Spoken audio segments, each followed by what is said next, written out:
जरांगे ने कहा कि आप कह सकते हैं कि ये मेरी आखिरी विनती है। उन्हें देखना चाहिए कि लोगों में असंतोष नहीं होना चाहिए। 5-7 लोग हैं जो मराठाओं के बारे में बोल रहे हैं। मांग है कि सरकार सभी मराठाओं को कुणबी मराठा की एक उपजाति माने ताकि उन्हें अन्य पिछड़ा वर्ग यानी कि ओबीसी के तहत नौकरी और शिक्षा के क्षेत्र में आरक्षण का लाभ मिले।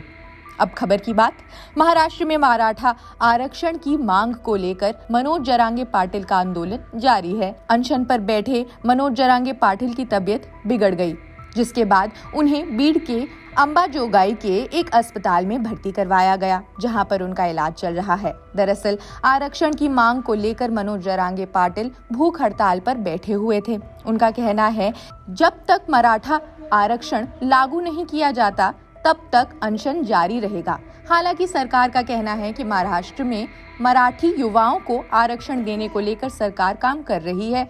जल्द इस पर अंतिम फैसला भी लिया जाएगा। इससे पहले सोमवार को मनोज जरांगे पाटिल ने उप मुख्यमंत्री देवेंद्र फडणवीस पर हमला बोलते हुए आरोप लगाया कि वो मराठा नेताओं के बीच कलह को बढ़ावा दे रहे हैं। भाजपा की महाराष्ट्र इकाई ने पहली बार प्रतिक्रिया देते हुए पाटिल को फडणवीस को निशाना बनाने के प्रति आग्रह किया और मराठा समुदाय में संभावित नतीजों की चेतावनी दी। रविवार को लातूर में पत्रकारों को संबोधित करते हुए जरांगे पाटिल ने दावा किया, शुरुआत में देवेंद्र फडणवीस ने दिखाया कि वो कितने बड़े दिल वाले हैं। हमने उन पर भी भरोसा करना शुरू कर दिया।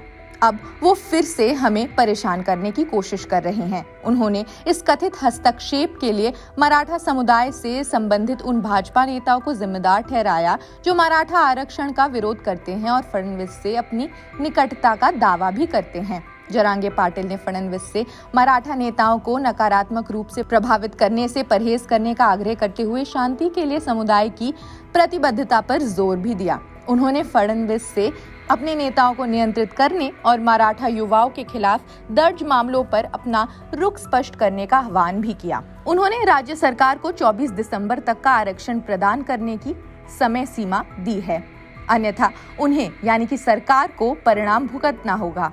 कहा, अब हम समझ गए हैं कि आप यानी कि फडणवीस मीठी मीठी बातें करते हैं लेकिन हमारा काम नहीं करते।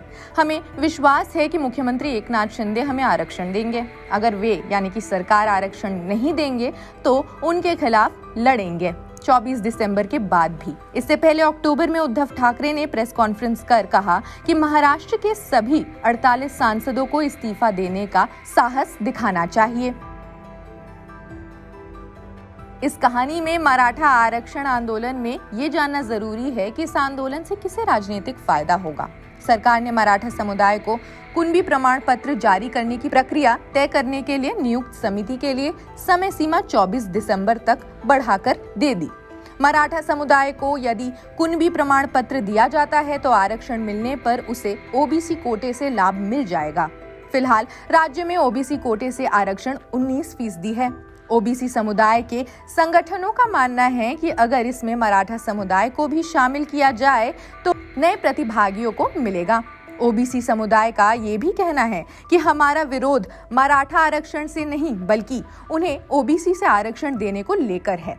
महाराष्ट्र में स्थानीय निकाय चुनाव होने वाले हैं। लोकसभा और विधानसभा चुनाव भी सर पर है। इस मराठा बनाम ओबीसी बहस से राजनीतिक तौर पर किसे फायदा हो सकता है, आपको भी क्या लगता है? कमेंट सेक्शन में हमें जरूर बताएं।